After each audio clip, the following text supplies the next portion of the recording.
Hello everyone, welcome to सरकारी library. आज हम झारखंड एक्साइज कांस्टेबल का खोटा नोट्स में जो एक्साइज कांस्टेबल का नोट्स है तो उसमें आपको खोटा गद्य पद संग्रह जो बुक है तो उसी से जो एक कहानी है यहाँ पे इस बुक में दिया हुआ है। ये आपको पढ़ना है एक्साइज कांस्टेबल के लिए। और ये कहानी है धर्म करम। और ये जो धर्म करम है तो इसके जो लेखक है तो वो है दिनेश कुमार दिनमनी। ठीक है। दिनेश कुमार दिनमनी ये बहुत ही फेमस टीचर भी है झारखंड के और यही लेखक है धर्म करम कहानी के। तो इनके बारे में हम इस वीडियो में पूरा डिटेल में देखेंगे कि किस टाइप से रिलेट करके इनसे सवाल बनाया जा सकता है। तो हम सबसे पहले दिनेश कुमार दिनमनी जो है तो ये हमें आज कवर करना है। तो यहाँ पे इनका शॉर्ट समरी ये ओपन हुआ है। इसका हम टर्म डिटेल पे क्लिक करेंगे और ये इनके बारे में पूरा ओपन हो जाएगा। वेट कर लेते हैं थोड़ा।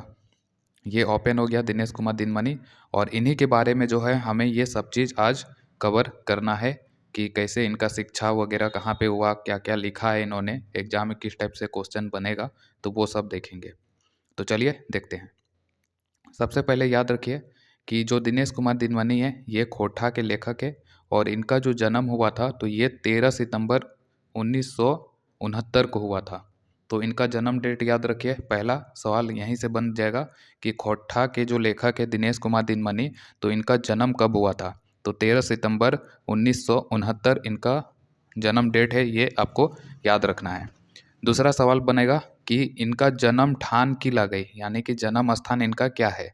तो ये हो जाएगा बोकारो जिला में इनका जन्म हुआ था। बोकारो में ही जैना मोड़ जो जगह है, जब आप धनबाद से रांची जाइएगा तो वहाँ पे जैना मोड़ पड़ता है, एक जगह है।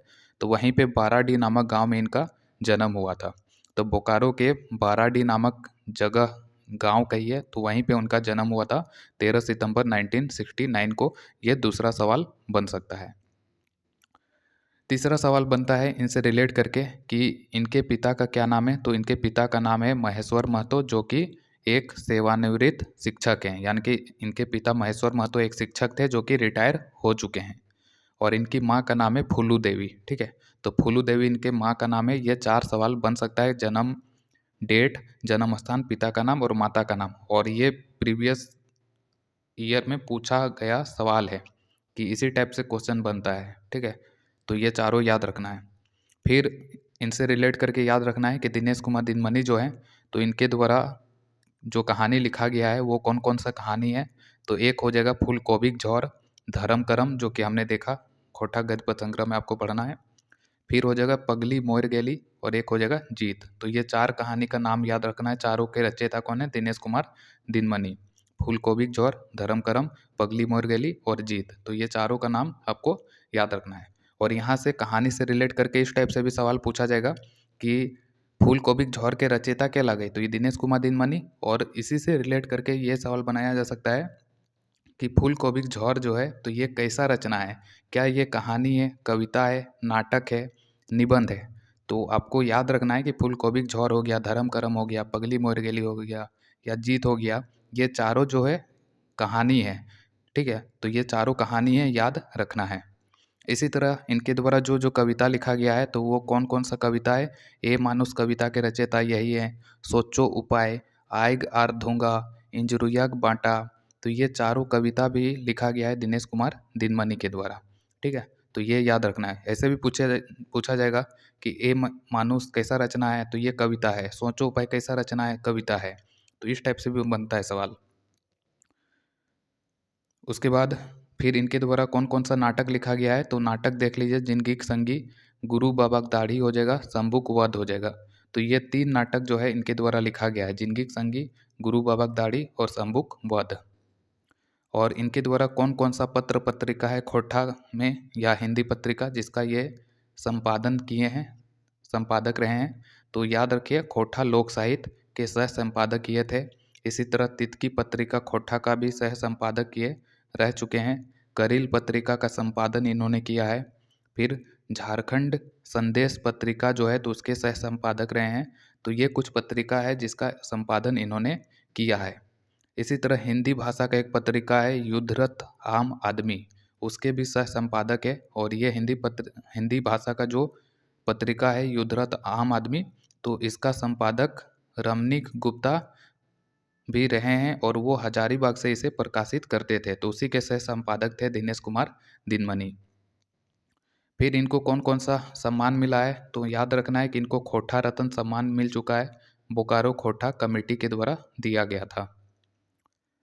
इसके बाद इनका शिक्षा से रिलेट करके खोटा में ज़्यादा सवाल बनता नहीं है, लेकिन फिर भी एक नज़र में आप देख लीजिए कि इनका पढ़ाई लिखाई जो है कहाँ कहाँ से हुआ है। तो इन्होंने मैट्रिक किया था 1985 में पिंडरा जोड़ा हाई स्कूल से। फिर इन्होंने बीए किया हिंदी भाषा में चास कॉलेज से। फिर एमए किया था खोटा भाषा में टीआरएल रांची से।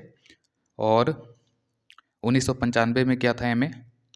और यूजीसी नेट जो है इन्होंने क्वालिफाई किया है। फिर एमए हिंदी भाषा में भी किया है फर्स्ट डिवीज़न से बीबीयू हजारीबाग, विनोबा भावे यूनिवर्सिटी जो हजारीबाग है, तो वहाँ से 2005 में हिंदी भाषा में एमए किया था।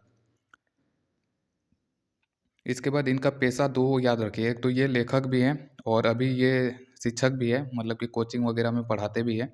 आपका जैसे जैसे कांस्टेबल का एग्ज़ाम है, जैसे सीजीएल का एग्ज़ाम है, तो कोचिंग में उनको पढ़ाने के लिए भी आमंत्रित किया गया था, बहुत सारे कोचिंगों में ऑफर दिया गया था। तो वो पढ़ाने में भी एक्टिव हैं। तो लेखक तो हैं ही, शिक्षक भी हैं और एक अच्छे चित्रकार भी हैं, तो ये भी याद रखना है।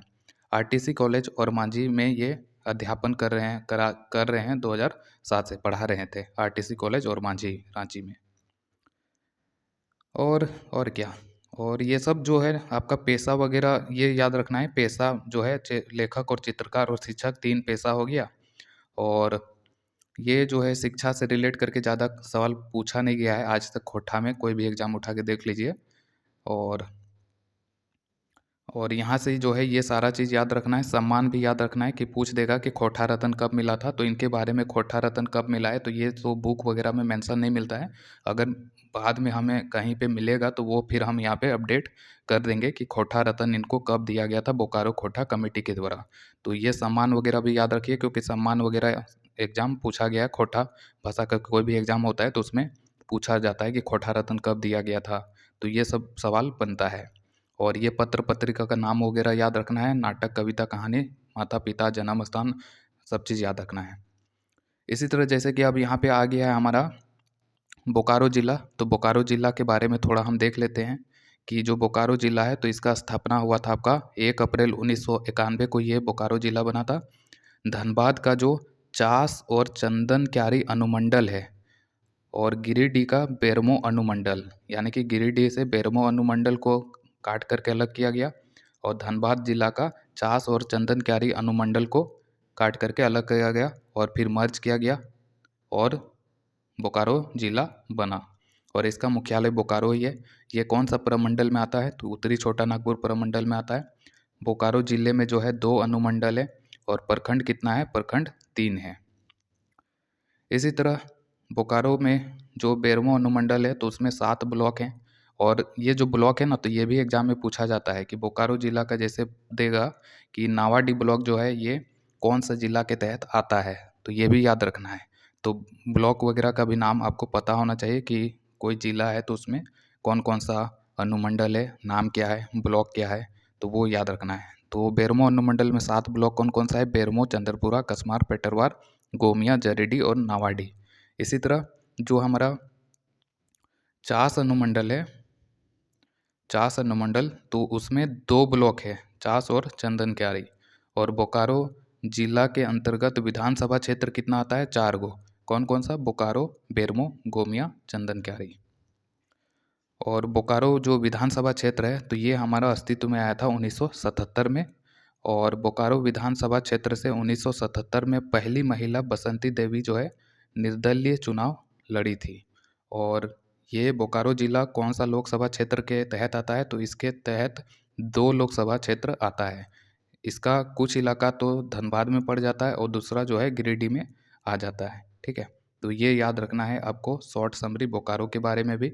और बोकारो के बारे में और डिटेल में जानना रहेगा तो आप हमारा जो वेबसाइट है sarkarilibrary.in, तो उस पर विजिट कीजिएगा। यहाँ पे टर्म लिंक पे क्लिक करना है और वो चीज़ जो है आपको पूरा डिटेल में फिर ओपन हो जाएगा। तो इस टाइप से क्विक रिवीजन भी कर लेंगे पढ़ते टाइम, शॉर्ट समरी भी आपके सामने ओपन हो जाएगा। पूरा डिटेल में क्लिक करेंगे तो फिर वहाँ पूरा डिटेल में पढ़ पाएंगे। तो ये था दिनेश कुमार दिनमनी के बारे में, खोटा के और लेखकों को भी हम कवर करेंगे। उसका एक यूट्यूब चैनल सरकारी लाइब्रेरी पे पूरा प्लेलिस्ट बना हुआ है, तो वहाँ पे सारे खोटा लेखक का जीवनी एक जगह पे मिल जाएगा, तो वहाँ से आप कवर कर सकते हैं।